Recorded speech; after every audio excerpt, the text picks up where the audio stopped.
Welcome back to my channel. If this is your first time tuning in, I should do three things: to like, comment, and subscribe. I'll also ask you to hit the notification bell so you're notified every time I upload a video. The reason I ask you to like, comment, and subscribe because this will help us with the YouTube algorithm. The more you interact with the YouTube video, the more YouTube will promote the video, and this will help us get the gospel of Jesus Christ worldwide. Happy Thursday.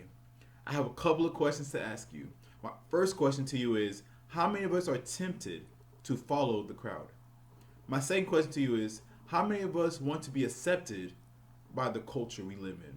And my third question is, how many of us are chasing the clout? Let me submit to you, don't chase the clout. Chase the cloud. I'm going to say it one more time. Don't chase the clout. Chase the cloud. Don't be a clout chaser. Be a cloud chaser. In this day and age, I know it's so tempting to chase the clout, but let me tell you that the clout will only leave you empty and frustrated, but the cloud will leave you overflowing. I feel like I have to explain what is the cloud. In Numbers chapter 9, verse 15 and 18 says, on the day the tabernacle was set up, the cloud covered it. But from evening until morning, the cloud over the tabernacle looked like a pillar of fire. This was the regular pattern at night. The cloud that covered the tabernacle had the appearance of fire. Whenever the cloud lifted from over the sacred tent, the people of Israel would break camp and follow it. And wherever the cloud settled, the people of Israel would set up camp. In this way, they traveled and camped at the Lord's command. Wherever he told them to go, then they remained in their camp as long as the cloud stayed over the tabernacle. The cloud represents the presence of God. Let us not chase the power of men. Let us not chase the acceptance of man. Let us not chase us being comforted by man, but let us chase the presence of God. The crowd cannot give you freedom. The crowd cannot give you peace. The crowd cannot give you joy. But the cloud, which is the presence of God, can give you peace, joy, and freedom. Psalm 16 verse 11 says, you will show me the path of life. In your presence is fullness of joy. At your right hand are pleasures forevermore. 2 Corinthians chapter 3 verse 17 says, now the Lord is the Spirit, and where the Spirit of the Lord is, there is freedom. So stop chasing culture, stop chasing the crowd, and stop chasing the cloud, because it will only lead to a dead end. But when you chase the cloud or the presence of God, it will lead you to a fulfilled life. John 10:10 says, the thief comes only to steal, kill, and destroy. I have come that you may have life and have it to the full. So be a cloud chaser. Numbers chapter 9 verse 19 says, if the cloud remained over the tabernacle for a long time, the Israelites stayed and performed their duties to the Lord. Some people will get upset on how long God is taking to move and abandon their duties to the Lord. But let us take a note from what the Israelites did. No matter how long the cloud took to move, they did not forsake their duties to the Lord. What duties have you forsaken because you think God is taking too long? What things have you forgotten to do because God is taking too long in your case? Please do not disqualify yourself from your promised land because of your impatience. Hebrews 10 verse 36 says, patient endurance is what you need now, so that you will continue to do God's will. Then you will receive all that he has promised.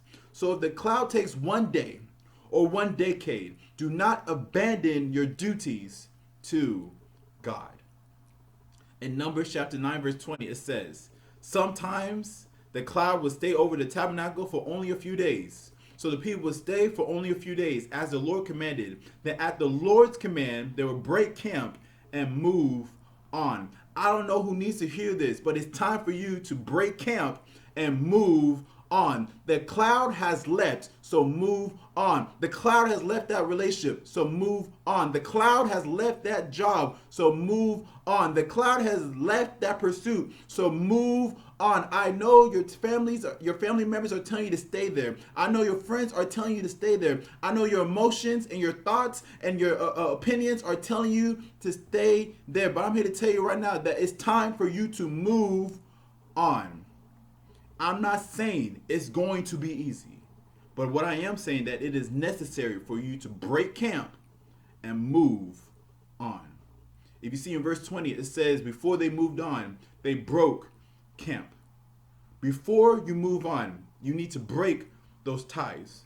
Because if you don't, you will get frustrated at the cloud and you'll be tempted to go back to a place where the cloud has already moved from. So stop building mansions where God has called you to set up camp. I'll say that one more time. Stop building mansions in the place where God has called you to set up a camp. So break the tie, move on, and chase the cloud. Numbers chapter 9 verse 21 says, sometimes the cloud stayed only overnight and lifted the next morning, but day or night, when the cloud lifted, the people broke camp and moved on. Sometimes when the cloud moves, it's not going to be an ideal situation. But we have to be at a point with our relation with Jesus that whenever the cloud decides to move, we will move with the cloud. No matter what culture tells us, no matter what the cloud we're trying to chase, we have to make sure that we're always going to chase the cloud, which is the presence of God. So we have to be so quick to move when the cloud moves, because we're so quick to move when culture moves. We're so quick to change when the trend changes, but we have to have the same resolve that when the cloud moves, we're going to move also. And if the cloud decides to stay, then we're going to stay. Please do not try to get ahead of God. Do not rush God. Do not say to yourself that this cloud is taking too long, that the presence of God is taking too long, the promises of God in my life is taking too long. Do not rush God. Because if you rush God, you'll go into the thing by yourself. When you try to outrun the cloud, your actions are telling God that I don't need you for the next step in my life. But let me tell you right now, no matter what step, no matter what level of life you're in, you will always need the presence of God. Moses knew this. Let's look at Exodus chapter 33, verse 15 to 16. It says, then Moses said to him, if your presence does not go with us, do not send us up from here. How will anyone know that you are pleased with me and with your people unless you go with us? What else would distinguish me and your people from all the people on the face of the earth? So when you chase the cloud and not the clouds, people will know that you're God's chosen people. 1 Peter chapter 2 verse 9 says, but you are a chosen people, a royal priesthood, a holy nation, God's special possession, that you may declare the praises of him who calls you out of darkness into his wonderful light. So we don't chase the cloud because we have to. We chase the cloud because of God's great mercy. We chase the cloud because of his goodness. We chase the cloud because of his great favor he showed towards us. We chase the cloud because he called us from darkness. He called us from our mistakes. He called us from our enemies, which sometimes can be our inner me. He called us from that into his wonderful light. So we want to chase the cloud because of the love and joy and peace and purpose and blessings and protections and miracles that the presence of God provided for us. We want to chase the cloud because every other thing is just a counterfeit. The crowd is a counterfeit. The culture is a counterfeit. The clout is a counterfeit. The healing crystals, yes, you new agers, the healing crystals is a counterfeit. The cash money is just a counterfeit. Stop falling for counterfeits when the cloud is available to you. Chase the cloud. I'm going to say this one more time. Chase the cloud. Numbers chapter 9, verse 22 to 23 says, Whether the cloud stayed above the tabernacle for 2 days, a month, or a year, the people of Israel stayed in camp and did not move. But as soon as it lifted, they broke camp and moved on. So they camped or traveled at the Lord's command. They did whatever the Lord told them through Moses. Let us get to the place that we only move or we only stay because the cloud has decided to move or the cloud decided to stay. Let us not move because of our emotions. Let's not move because of what we see on social media. Let us not move because of the clout we can get. Let us chase the cloud and not the clout. Pastor John Wimber once said, "We don't seek God's power.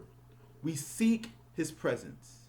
His power and everything else we need is always found in his presence." I want to leave you with this verse.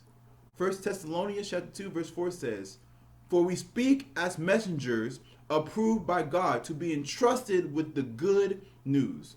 Our purpose is to please God, not people.